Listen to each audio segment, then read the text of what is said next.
Look, you're used to hearing that the world is going to end, that your kids aren't going to make it, their grandkids definitely aren't going to make it because of climate change. They want to scare you to death. Joe Biden says it's an existential threat to humanity. AOC once said the world is going to end in 12 years. Bernie Sanders said we're going to be swallowed up by rising sea levels. But does this rhetoric match up with the science? Throughout this video, I am going to go through science, like the UN's Intergovernmental Panel on Climate Change, the science that we all agree on. And we're going to compare the data and the science with the left's rhetoric. Now look, I'm not arguing that climate change isn't real or even that it's not caused by man-made emissions. What I'm saying is we don't need to be scaring our children to death. So let's go through some of these claims that they make. Claim number one. Climate change is an existential threat to humanity. But what does the science say?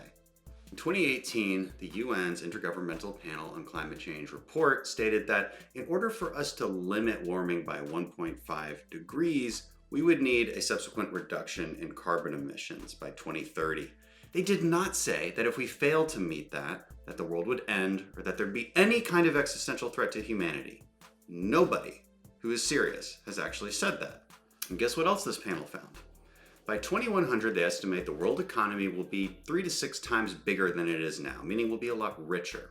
And that the cost of adapting to a 4 degrees Celsius increase, which is an enormous estimate, by the way. Nobody really thinks we're going to have a 4-degree increase. But the cost of adapting even to that would cost world GDP 4.5%. This gives you an idea of the actual costs of climate change that the real scientists are saying is true. And look, nobody is saying that 4.5% decrease in global GDP is nothing, but it is pretty close to nothing. And it's certainly close to unnoticeable. And it's definitely less than every other problem we face, whether it's pandemics, food shortages, war, financial crises. Those things are things we might be investing in and get a better return for our money. So it becomes a matter of what to invest in. Let's invest in the things that are actually harmful to us.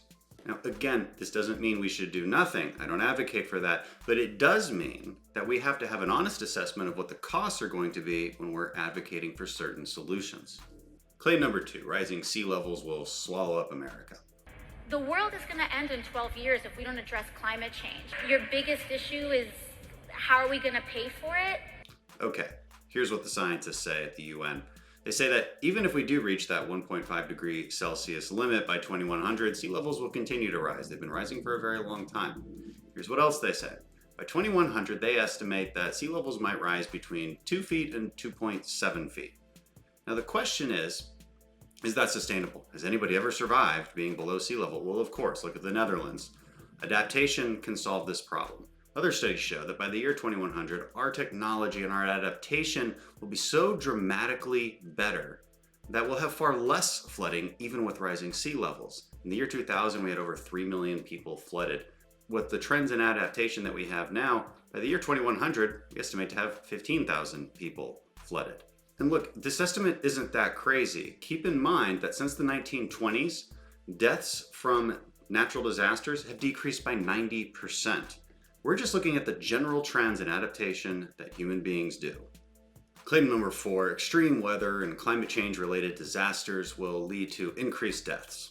Okay, well I just told you that since 1920 there's been a 90% decrease in climate related deaths. In 1920 there was over 5 million. In 2010, only 0.4 million.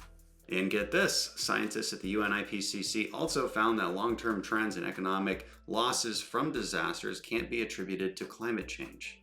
Keep in mind, oftentimes you hear astronomical estimates of the costs of climate change. Here's what they're doing with those numbers though. They're assuming that you're gonna have astronomical number of climate-related deaths, but they screw up their analysis when they do that. And this has been long debunked. They basically assume that if Philadelphia ever becomes as hot as Houston, they'll have like 50 times more climate deaths. Now, of course, that doesn't make sense. They'll just use more air conditioning like we do in Houston. Claim number five, here's one you hear all the time. Hurricanes are becoming more frequent and more extreme. Again, here's what the scientists say. At the National Oceanic and Atmospheric Administration, NOAA, they actually say that in the 21st century, Atlantic hurricanes might increase intensity by 5%. And guess what? They're actually going to decrease in frequency by 25%. And before you go posting in the comments about how 2019 had an abnormal hurricane season, remember, that's not science. You've got to look at trends to actually establish what's going on with respect to climate change. And the scientists are looking at trends, and that's what they're telling you.